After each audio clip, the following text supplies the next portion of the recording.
2000 का नोट बंद हो गया है, इस खबर को सुनकर कितनी खुशी है? देखिए, खुशी तो आप लोगों को होगी, खुशी आप लोगों को होगी, बाकी लोगों को क्यों होगी? जो मोदी जी के जो चाटुकारिता कर रहे थे, जो लोग बता रहे थे कि 2000 के नोट में नैनो चिप है, जरा उनसे पूछिए तो कौन सी नैनो चिप है 2000 के नोट में, जरा वो बताएं। ये जो देश की मीडिया है लगातार सिर्फ झूठी दिखाने का काम करती है, झूठी प्रदर्शित करने का काम करती है। देश के प्रधानमंत्री देश की जनता के सामने इस डेटा को साझा करें और बताएं कि जो प्रधानमंत्री नरेंद्र मोदी जी ने जो वाक्य बोले थे कि 2000 के नोट से जो है नोटबंदी करने से आतंकवाद की कमर टूटेगी और देश के अंदर काला धन वापस आएगा और देश की जनता के प्रत्येक जनता के खाते में 15-20 लाख रुपए तो यूं ही आ जाएंगे। सरकार इस बात का जवाब दे कि कितना पैसा काले धन के रूप में वापस आया और कितनी आतंकवाद की कमर टूटी। कहने का मतलब ये है कि डिमोनेटाइजेशन यानी नोटबंदी पूरी तरीके से विफल रही और असफल रही। इस सरकार की जितनी भी नीतियां हैं सारी की सारी पूरी तरीके से असफल हैं, विफल है। कहने का मतलब ये कि ये सरकार विफलता की सरकार है, असफलता की सरकार है। भाजपा के नेता कुछ ऐसे कह रहे हैं कि 2000 के नोट गरीबों के पास अगर रहेगा, अगर गिर जाता है तो एक बड़ी रकम जो है वो खो देंगे। अच्छा, तो कहीं ना कहीं इसको बैन कर दिया जाए तो सही तो एक बात आप मुझे बताइए, पहले इनको याद नहीं आई ये भाजपा के नेताओं को? और पहली बात है कि गरीब के पास तो 2000 का नोट ही नहीं है। 2000 के सारे नोट तो आपके अंबानी और अडानी ने अपनी जेब में डाल लिए, तो जनता के पास तो आपने छोड़े ही नहीं। ये 2000 के जो नोट पर प्रतिबंध लगाया गया है, ये क्या सोचकर लगाया गया? जरा इस सवाल का सरकार जवाब दे। 2000 के नोट को लेकर मैं आपको बताता हूँ, साल 2021 के अंदर एनसीआरबी ने अपनी एक रिपोर्ट को साझा किया था और रिपोर्ट को साझा करते हुए एनसीआरबी ने ये कहा था कि जितने भी नकली नोट पकड़े गए उनमें 60% नोट 2000 के हैं। यानी 2000 के नोट से देश में करप्शन, भ्रष्टाचार और जाली नोटों का चलन और भी अत्यधिक मात्रा में बढ़ चुका था। सुशील मोदी जी ने कहा है कि ये दूसरी सर्जिकल स्ट्राइक है। देखिए, सुशील मोदी तो पता नहीं क्या क्या बयान देते हैं, मुझे तो पता ही नहीं कौन सी सर्जिकल स्ट्राइक हो गई है, कौन सी सर्जिकल स्ट्राइक है। नहीं, इससे देश के नौजवानों को रोजगार मिल जाएगा या पाकिस्तान ध्वस्त हो जाएगा? सुशील मोदी से ये कहिए वापस स्कूल में दाखिला लें और पढ़ाई लिखाई करें, ठीक है ना? हाँ, वो डिप्टी सीएम जैसे मनोज तिवारी बोलते हैं ना कि नोटबंदी नहीं, ये तो नोट बदली है, ये उसी तरीके के हैं सारे नेता, ये आप समझ लीजिए जी। ब्रजभूषण ने कहा है कि ये 15 रुपए के मेडल है, अगर लौटाना है तो आपको जो है वो रकम लौटानी पड़ेगी जो आपने ली है। तो ब्रजभूषण शरण सिंह से बोलिए कि सबसे पहले तो जो आपकी नेता और मंत्री इस देश की जनता का लाखों करोड़ों रुपया लेकर, पेंशन लेकर जो मुफ्त की रोटियां तोड़ रहे हैं, वो सारा पैसा चुका सकते हैं? कोई नेता में दम है कि पेंशन चुका दे सारी? एक बार एमएलए बनेगा तो एक बार की पेंशन, 2 बार बनेगा तो 2 बार की, 3 बार बनेगा तो 3 बार की पेंशन। सबसे ज्यादा इस देश को अगर कोई चूस रहा है और खा रहा है तो पहले नंबर पर इस देश के नेता हैं और दूसरे नंबर पर इस देश के उद्योगपति हैं। आज इस आंदोलन को चलते हुए 29 दिन से ज्यादा हो चुके हैं, लेकिन आज मुझे इस आंदोलन में एक चीज तो दिखी और एक चीज को कहा भी जाता है कि परिवर्तन इस संसार का नियम है। जब आज मैं इस आंदोलन में पहुंचा 29वें दिन, तो आज मेरे को देख के बड़ी खुशी हुई। मेरे देश के लोगों को भी एक चीज बड़ी देखकर खुशी होगी कि मेरे साथ मेरी आज एक छोटी बहन मौजूद है जिसके हाथ में न तो रामायण थी, न गीता थी, न कुरान थी, न बाइबल थी। इनके हाथ में बाबा साहब भीमराव अंबेडकर के संविधान की पुस्तक थी।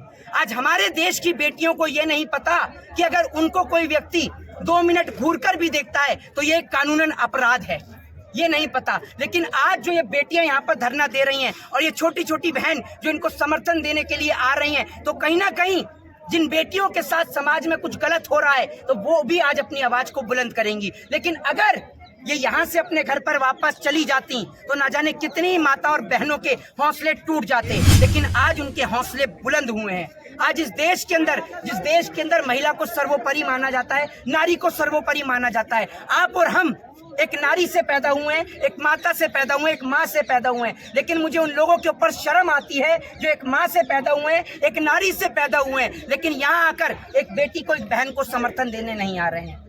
ये बड़ी मुझ देश की इस विडम्बना है जी। जैसे आप देख रहे हैं, ओलंपिक मेडल लाए हुए खिलाड़ियों को इंसाफ मिलने में इतनी देर हो रही है, तो क्या कोई आम लड़कियों को क्या संदेश जाएगा इस बात का? देखिए, आम लड़कियों को क्या संदेश जाएगा वो पूरा देश देख रहा है। इस देश के अंदर, जिस देश के अंदर एफआईआर कराने के लिए सुप्रीम कोर्ट का सहारा लेना पड़े, आप अंदाजा लगा सकती हैं कि क्या लोगों के पास मैसेज जा रहा है। जिस देश के अंदर आर्टिकल 19 जो कि हमारा एक प्रोटेस्ट करने का एक फंडामेंटल राइट है, वो फंडामेंटल राइट के तहत लोगों को बैठने ना दिया जाए, लोगों से अभिव्यक्ति की आजादी छीन ली जाए, तो कहीं ना कहीं इस देश के अंदर आज डिक्टेटरशिप यानी तानाशाही नरेंद्र मोदी सरकार स्थापित करना चाहती है। अगर कोई व्यक्ति यहाँ पर खड़े होकर कोई बात कहता है, उसको उठाकर ले जाया जाता है, थाने में उससे पूछताछ की जाती है। क्या हम लोग चोर हैं? क्या हम लोग डकैत हैं? हम आतंकवादी हैं, टेररिस्ट हैं? एक बात आप मुझे बताइए, ये जो बेटियां हैं जो देश के लिए गोल्ड मेडल लेकर आई हैं, हम उनको समर्थन देने के लिए आ रहे हैं, इसमें हमारा क्या अपराध है? आज अगर इनके साथ गलत हो रहा है तो कल को भगवान न करे कि किसी और बेटी के साथ भी गलत हो सकता है। तो अगर आज हम इनके साथ नहीं खड़े हुए तो कल को कोई हमारे साथ भी खड़ा नहीं होगा।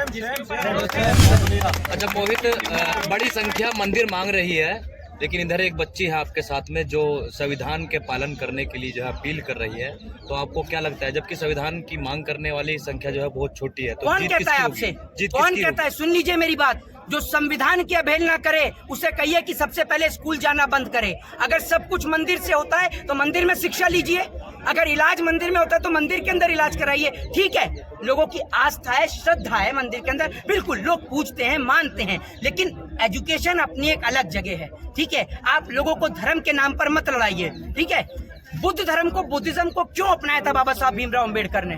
ठीक है, सावित्रीबाई फुले ने कथन कहा था कि अज्ञानता मूर्खता का सबसे बड़ा प्रमाण है।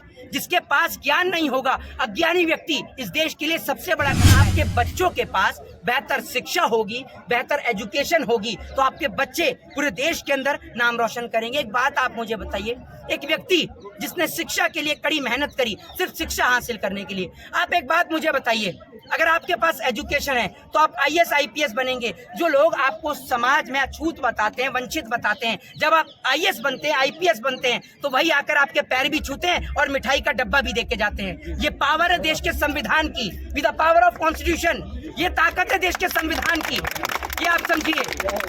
देश के अंदर जी, लेकिन बड़े बड़े PhD स्कॉलर UAPA के तहत जेलों में पड़े हुए हैं। देखिए, मैं आपको एक चीज बताता हूँ, जो जेलों के अंदर बंद हैं, जेल के अंदर भगत सिंह भी गए, राजगुरु भी गए और सुखदेव भी गए।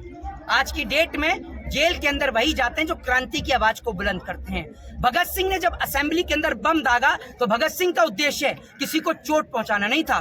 भगत सिंह का उद्देश्य सिर्फ इस देश की सोई हुई जनता को जगाने का था। भगत सिंह ने उस जगह बम गिरा जहां पर कोई नहीं बैठा था। ठीक है, और भगत सिंह चाहते तो बाहर भी आ सकते थे, लेकिन भगत सिंह ने माफीनामे नहीं लिखे।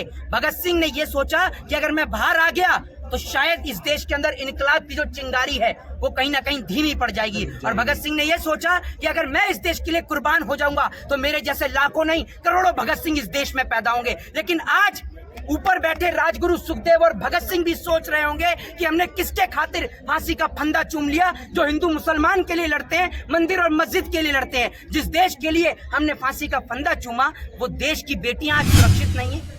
क्या आप चाहते हैं कि देश के लोगों को समझाने के लिए इस देश को दोबारा से गुलाम बनाए? तब इस देश की जनता समझेगी। कब समझेगी इस देश की जनता? जब ये देश दोबारा से गुलाम हो जाएगा। हम ये कहते हैं कि हमारे लिए सबसे बड़े गर्व की और गौरव की बात है कि I proud to be Indian. हम गर्व से कहते हैं कि हम भारत देश के नागरिक हैं, हम भारतीय हैं। हमारे लिए सबसे बड़ी गौरव की बात है।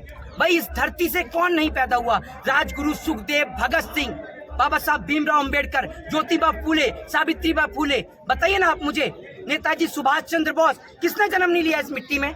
ये मिट्टी बड़ी क्रांतिकारियों की भूमि है। जिस मिट्टी ने अंग्रेजों को खदेड़ दिया, तो गोरे अंग्रेजों को खदेड़ दिया, तो इन काले अंग्रेजों की तो औकात क्या है जो इस देश की बेटियों को इंसाफ नहीं मिलेगा?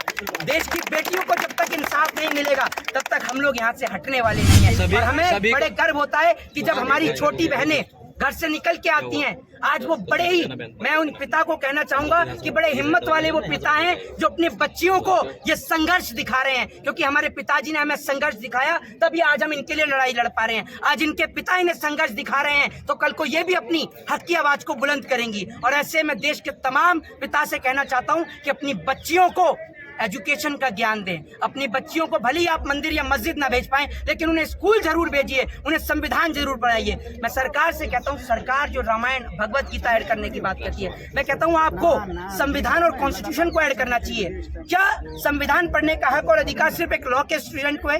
हर एक व्यक्ति को संविधान पढ़ना चाहिए, ताकि अगर लोग संविधान पढ़ेंगे तो लोगों को अपने हक और अधिकार की जानकारी होगी। और आज की डेट में हक और अधिकार की जानकारी होना बेहद जरूरी है। लास्ट सवाल ये है कि सभी को भारतीय होने पर गर्व है, जी। लेकिन प्रदर्शन करने वालों को सरकार और उससे जुड़े हुए व्यक्ति आंदोलनजीवी, खालिस्तानी और दूसरे मुल्क से उनको जोड़कर बताते हैं। देखिए, एक कहावत है कि हाथी चले बाजार और कुत्ते भौंके हजार। ठीक है, तो हम लोग जो हैं वो हाथी की चाल में चलते हैं, और इसके अलावा जितने कुत्ते भौंकते हैं हमें कोई फर्क नहीं पड़ता है। ठीक है, जो लोग कहते हैं कि आजादी साल 2014 के बाद मिली, जरा उनसे पूछिएगा कि आपके पापा कौन से स्कूल से पढ़कर निकले हैं। जो लोग कहते हैं कि आजादी 2014 के बाद मिली, जरा उनसे पूछिएगा कि आपके पिताजी को अगर कोई तबीयत खराब हुई होगी तो किस अस्पताल में उनका इलाज हुआ, जरा वो आपको बताएंगे। आजादी उस दिन इस देश को मिल गई थी जिस दिन इस देश की धरती ने राजगुरु सुखदेव, भगत सिंह, ज्योतिबा फूले, सावित्रीबा फूले, अब्दुल कलाम आजाद और अशफाक उल्लाह खां जैसे बेटों को जन्मा था। आजादी उस दिन इस देश को मिल गई थी जिस दिन इस देश की धरती ने महारानी लक्ष्मीबाई जैसी वीरांगना को, महाराणा प्रताप जैसे वीर सपूतों को पैदा किया था। एक होते हैं सपूत जो देश की संपत्ति को बढ़ाने का काम करते हैं, और एक होते हैं कपूत जो देश की संपत्ति को बेचने का काम करते हैं। ये देश की सरकार कपूत के तौर पर काम कर रही है, और ये क्या जाने कि सत्य और अहिंसा होती क्या है। जो सुबह उठते ही हाथ में लाठी और डंडे उठाते हैं, वो क्या जाने अहिंसा होती क्या है। ये तो लोगों को लड़ा ना जानते।